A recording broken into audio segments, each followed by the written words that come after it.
तो फ्रेंड्स, कैसे हैं आप लोग? आई होप सब ठीक होंगे। तो आज हम करने जा रहे हैं कि नेट इनडायरेक्ट टैक्सेस होता क्या है।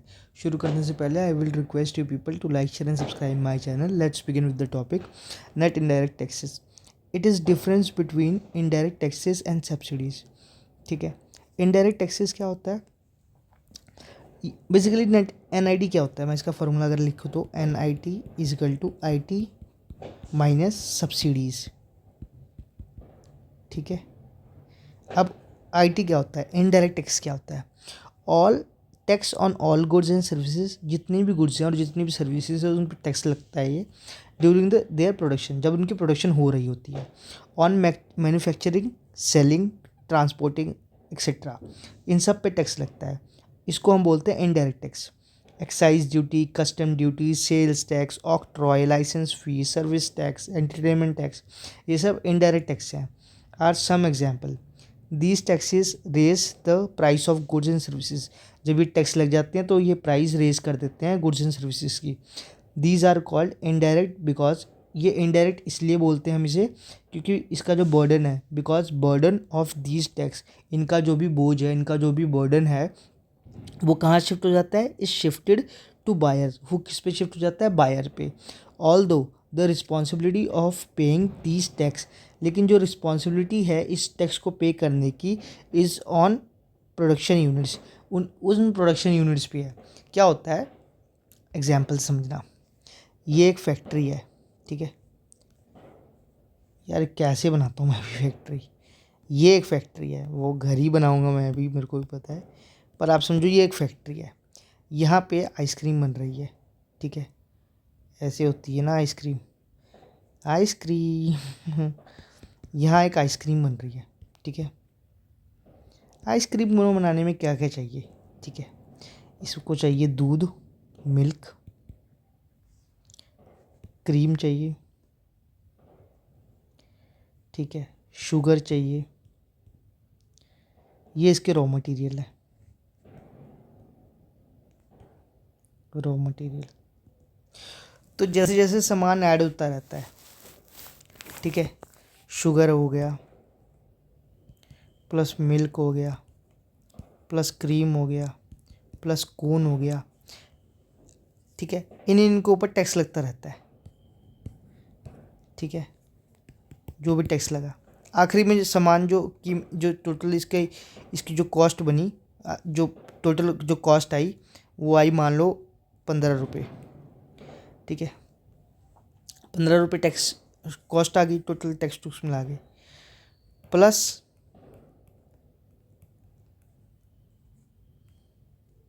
15 रुपये कॉस्ट आ गई, प्लस जो जो फाइनल आउटपुट पे टैक्स लगा, मान लो 3 रुपये लग गया, 18 रुपये का हो गया। अब ये मार्केट में कितने रुपए की बिकेगी? कम से कम वो 20 रुपये की बेचेगा कि 2 रुपये उसके जेब में भी जाएँ। तो तो उसने क्या किया? 2 रुपये अलग से एक्स्ट्रा तो लिए, अपनी प्रॉफिट निकाल तो ली, लेकिन इसने इस जो सारा टैक्स है वो भी वसूल लिया आपसे। तो यानी इसका जो बर्डन था, यानी ये है मालिक, इसको लिख दो मालिक, मालिक, ठीक है। इसने सारा अपना बर्डन किस पे डाल दिया? कंज्यूमर पे। इधर लिख दो burden, burden, burden of tax किस पे डाल दिया? कंज्यूमर पे। तो ये चीज़ यही बोल रहा है कि दीज आर इनडायरेक्ट बिकॉज, ये इनडायरेक्ट इसलिए है क्योंकि जो बर्डन ऑफ टैक्स है वो शिफ्ट हो जाता है बायर पे। All the responsibility of paying, लेकिन रिस्पॉन्सिबिलिटी किसकी थी पे करने की? वो थी प्रोड्यूसर की, लेकिन उसने सारा ऐड कर दिए सारे पैसे और वो डाल दिए आपके कंज्यूमर के ऊपर, ठीक है। ये होता है इनडायरेक्ट टैक्स। अब आज की डेट में, आज की डेट में इनडायरेक्ट टैक्स को हम क्या बोलते हैं? GST बोलते हैं, goods and services tax.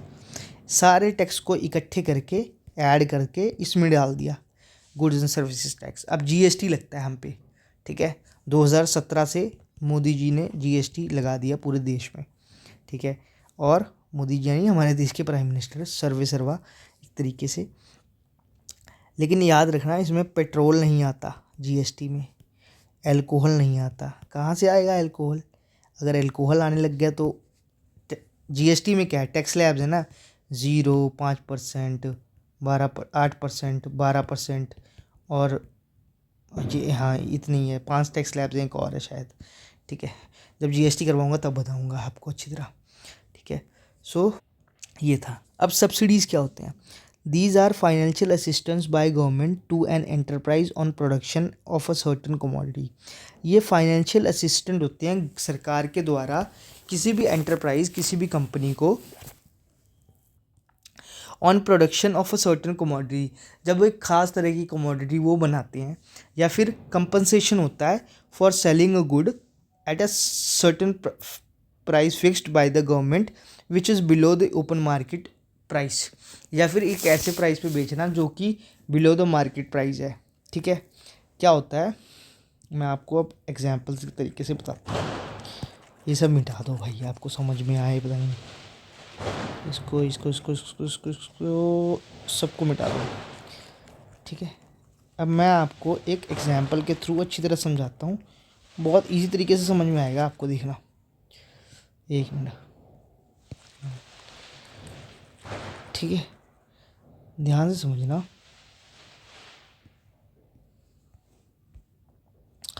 Subsidies समझा रहा हूँ मैं आपको। सब्सिडीज़ क्या होता है? सब्सिडीज,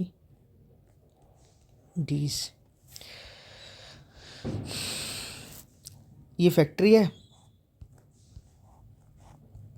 इससे काला काला धुआं निकल रहा है, प्रोडक्शन हो रही है। सरकार ने कहा इनको, गवर्नमेंट, ये रही गवर्नमेंट, ये इनको बोलती है क्या बोलती है कि आप बनाओ कॉपी बनाओ आप। ठीक है, ये कॉपी बनाने लग गए, ये बहुत सारी कॉपीज़ बनाई इन्होंने।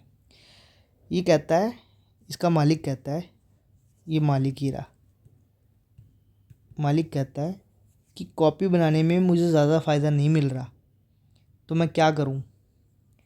तो सरकार बोलती कोई बात नहीं, आप कॉपी बनाओ, आप 10 रुपये की मार्केट में बेचो। ठीक है, लेकिन इसका जो कीमत, असली कीमत मार्केट में है वो है 50 रुपये।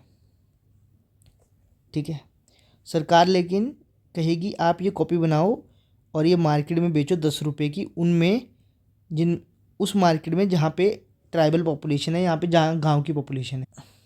ठीक है, तो फिर आ गया ये। ठीक है, तो ये रहा एक गांव,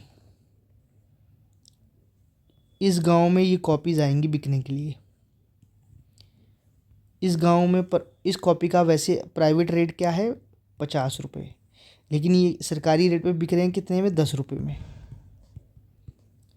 यहाँ पे गरीब पॉपुलेशन रहती है। ठीक है,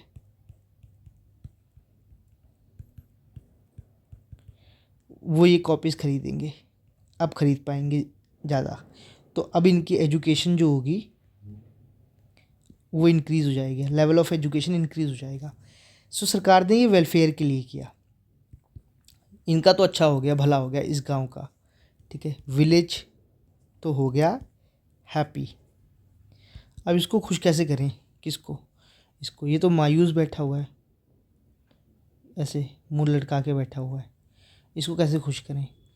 सरकार इसको बोलेगी कि मैं आपको आपने 10-10 रुपये में किताब बेच दी, मैं आपको 40 रुपये अपनी जेब से दूंगा पर किताब। तो सरकार ने सब्सिडी दे दी, इस 40 रुपये को क्या बोलेंगे हम? सब्सिडी। तो 40 सरकार ने दिए एक एक कॉपी पे, 40 इधर गया, 40 इधर गया, और 40 इधर गया, और 10 ये मिल गए, कितना हो गया? 50, मार्केट प्राइस उसको मिल गया। ठीक है, ये सरकार किस लिए करती है? वेलफेयर के लिए। इसीलिए जब आप टैक्स देते हैं सरकार को, तो वो टैक्स का पैसा सरकार रोड बनाती है, स्कूल बनाती है, हॉस्पिटल बनाती है, और वेलफेयर के लिए काम करती है, सोसाइटी के लिए। ठीक है, तो सब्सिडीज़ क्या होती हैं? These are financial assistance by the government to the enterprise on production of a certain commodity and compensation of selling a good और a certain price fixed by the government which is below the market price. ठीक है, ऐसे ही जो आपको कोटे का जो जो आपको कोटे में, जैसे कोटा होता है ना, ये कोटे वाली दुकान होती है, यहाँ पे आपको 2 रुपये किलो चावल मिलते हैं, 5 रुपये किलो गेहूँ मिलता है, या सस्ते में ऑयल मिलता है, ठीक है। और भी कोई सामान मिलते हैं। जो येलो येलो कार्ड होल्डर होते हैं उनको उनको वो बीपीएल वाले होते हैं, उनको थोड़ा और सहूलतें मिलती हैं। तो सरकार ये क्यों करती है? ताकि सब्सिडी दे सरकार इस चीज़ को, ठीक है। इसको हम बोलते हैं subsidy. So some kinds of subsidy are compensation of selling goods below the market price. एक फिक्स्ड मार्केट प्राइस है, वो जो फिक्स्ड मार्केट प्राइस कितना था, 50 रुपये, लेकिन सरकार ने 10-10 रुपये में बिकवाए और 40 रुपये उनकी जेब में डाले अपनी तरफ से, ठीक है। सो टू एनकरेज एक्सपोर्ट्स को इनकरेज करने के लिए भी, टू एनकरेज एम्प्लॉयमेंट भी बढ़ती है इससे, ठीक है। So subsidies reduce the price of goods and services. Subsidies जो होते हैं वो प्राइस को नीचे लेके आते हैं ताकि सब लोग खरीद पाएँ। तो net indirect taxes are calculated to calculate the net impact of the net impact of the price of commodity by subtracting the subsidies from the indirect taxes. So net indirect taxes calculate किया जाता है, क्यों? ताकि हम ये जान सके कि टैक्सेस की impact of taxes on price of commodity by subtracting subsidies, कि टैक्सेस का इम्पैक्ट कितना पड़ रहा है प्राइस ऑफ कमोडिटी पे जब हम सब्सिडीज़ को माइनस कर देते हैं, उसको कैलकुलेशन में नहीं लेके आते, ठीक है। सो ये चीज़ थी नेट इनडायरेक्ट टैक्सेस, और इसका फॉर्मूला क्या है? NIT = IT - सब्सिडीज़, ठीक है। सो आई होप आपको NIT पता लग गया होगा। मिलते हैं नेक्स्ट लेक्चर में। Till then bye.